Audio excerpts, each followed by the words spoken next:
it can be helpful to talk about the progression of dementia in stages.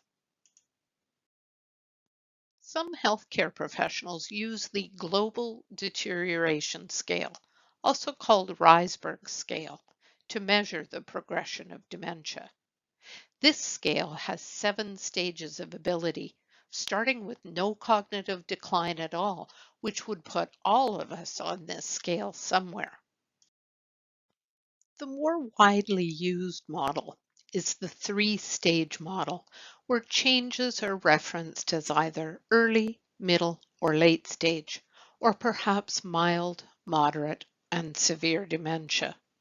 The 3-stage model is general and broad, with a tremendous range of overlap between each stage.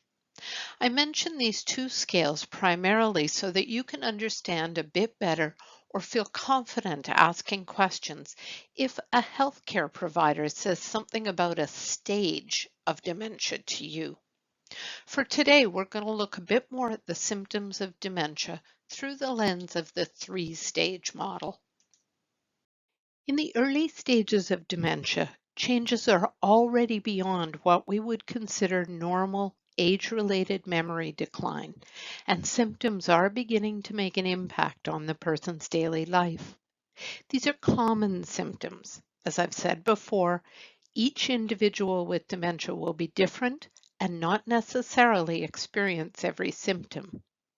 As we go through these stages, we'll look at changes in 4 areas: mental, emotional, behavioral, and physical abilities. In the early stage, changes in mental abilities can include mild forgetfulness. So it's normal to occasionally forget appointments, neighbors' names, or a friend's phone number, and then remember them later. But a person living with dementia may forget things more often and not remember them later, especially things that have happened more recently, like Linda forgetting she hosted a family gathering the night before. Changes can include misplacing objects, having a limited attention span, and difficulty learning new things. There might be some communication difficulty, such as finding the right word. And while we all have trouble finding the right words sometimes, when you have something right on the tip of your tongue, a person living with dementia may forget simple words or substitute words, sometimes making their sentences difficult to understand. There may be difficulty following conversations, especially when someone is talking quickly or there are multiple people talking at the same time. And there may start to be problems with orientation or getting lost on familiar routes. Emotionally, moods may start to shift easily, and you may notice a loss of interest in social activities. A person with dementia may initiate activity less often, but generally will still be interested in participating when they get there. And we've heard from some people living with dementia that they feel that they are judged as being lazy. So it is particularly important to understand that this change is likely because of a deterioration of the part of the brain in the frontal lobe that switches us on and allows us to activate ourselves. You may also notice signs of depression at this stage. Behaviorally, you might see passiveness, withdrawal, and restlessness. And physically, you might begin to notice mild coordination problems, like stumbling more often. In the middle stages of dementia, people commonly experience that mentally you may see continued and intensified memory problems, problems with abstract thinking, such as making sense of symbols and images, or not understanding metaphors such as, oh, it's raining cats and dogs outside. There's often an increase in language difficulties at this stage and a potential inability to not recognize some family and friends. You may also notice an increase in visual spatial problems or a disorientation of time and place. So, again, while it's normal to forget the day of the week or your destination for a moment, at this stage you may see someone living with dementia become lost in their own condo complex and find themselves walking into someone else's apartment.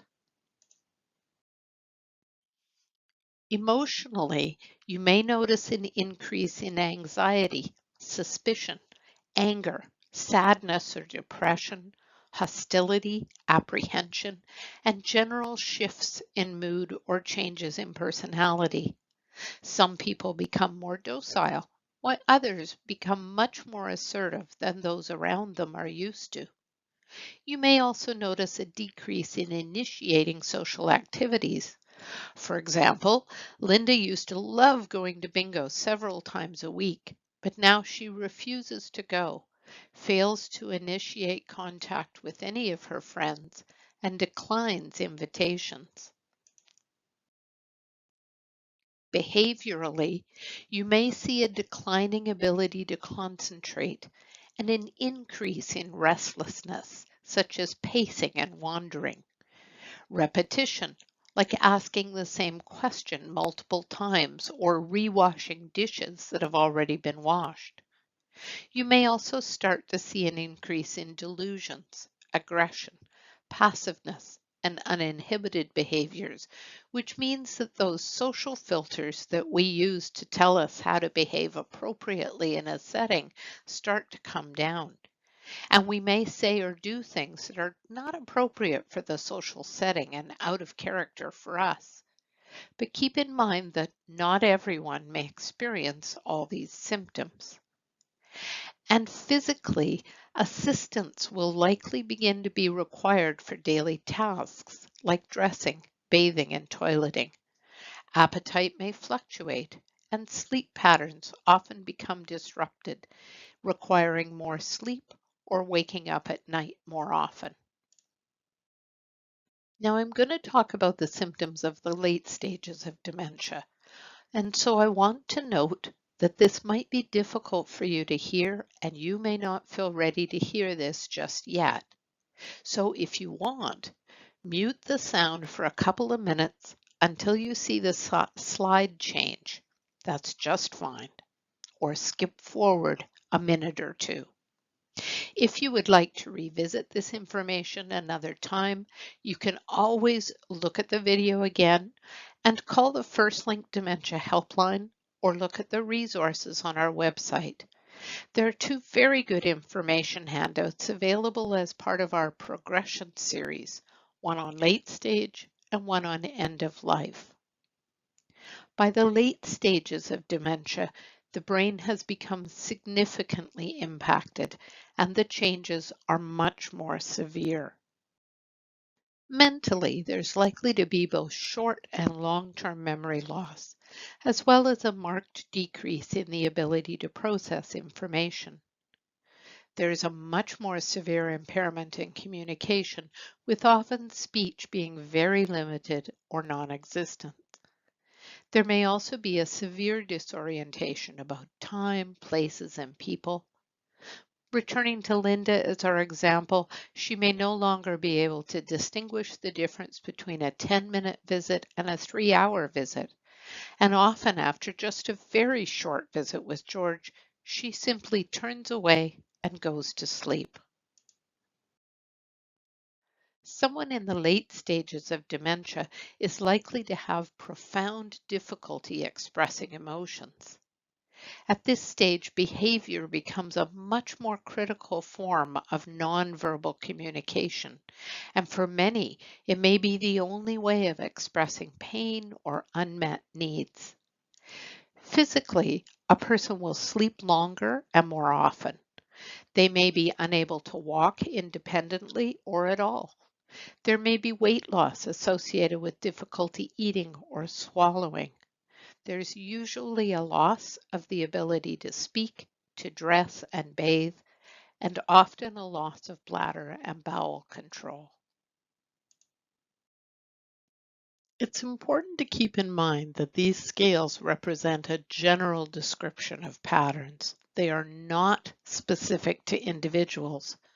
Remember at the beginning of the presentation, I said if you've met one person with dementia, you've met one individual with dementia. So the symptoms can differ from one person to the next, and individuals may not move precisely through these stages. Some early stage symptoms can begin in mid stages for some people, or for some individuals, a typical mid stage symptom may appear in early stages. It really depends on where the protein deposits or the vascular changes are that are causing the damage in the brain. And the decline might look different depending on the exact form of dementia. It's common for people with Lewy bodies to have fluctuations in their cognition. People with Alzheimer's disease tend to decline slowly and steadily, whereas with vascular dementia, the decline can be more stepwise, depending on how often and where the strokes occur in the brain. So again, the stages are not exact. It's not possible to estimate the time it will take to move through the stages or the life expectancy of someone who's diagnosed, since it varies so widely from person to person. There are many factors that affect progression, including other medical conditions that the person is living with at the same time as dementia. It's also been well established in research that the protein changes that cause Alzheimer's disease in particular can actually start to form 15 to 30 years before the onset of symptoms. It's impossible to know precisely how long the individual has had the disease before they received a diagnosis.